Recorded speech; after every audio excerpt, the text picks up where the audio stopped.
তৃণমূল কংগ্রেসের খেলা দিবস উপলক্ষে কুলটি ব্লক তৃণমূল কংগ্রেসের উদ্যোগে থেকেই নিয়ামতপুর মেলা ময়দানে সিনিয়র ও জুনিয়র দুটি স্তরের ফুটবল প্রতিযোগিতার আয়োজন করা হয়। অনুষ্ঠানে উপস্থিত ছিলেন কুলটি ব্লক সভাপতি কাঞ্চন রায়, যুব সভাপতি বিমান দত্ত সহ তৃণমূলের অন্যান্য কর্মীবৃন্দরাও।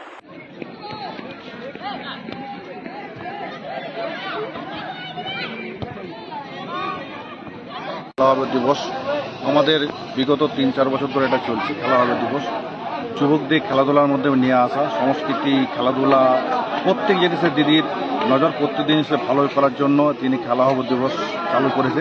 তা আজকে সেই অঙ্গ হিসাবে আজ কুলটি ব্লক তৃণমূল কংগ্রেসের পক্ষ থেকে আজ নিয়ামতপুর শিব মন্দির মেলা ময়দানে আমরা আজকে খেলাধুলা দিবস পালন করছি। ফুটবল প্রতিযোগিতার মাধ্যমে এখানে দুটো গ্রুপ হয়েছে, একটা সিনিয়রদের গ্রুপ, একটা জুনিয়রদের গ্রুপ।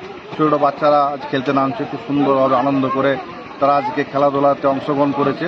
এবং এই খেলাধুলা দিবস আমরা প্রত্যেকটা যাতে খেলাধুলার উন্নয়ন হয়, বা বাচ্চা যুবকরা যারা খেলাধুলা নেশা মুক্তি থেকে সরে এসে পড়ে খেলাধুলার মাধ্যমে খেলাধুলার মাঠে আসে, সেই ব্যবস্থা করা হচ্ছে। এই জন্য দিদিকে ধন্যবাদ জানাই এবং ভালো উৎসাহের সঙ্গে আজ খেলা হচ্ছে। কুলটি থেকে বান্টি খানের রিপোর্ট, 99 নিউজ বাংলা।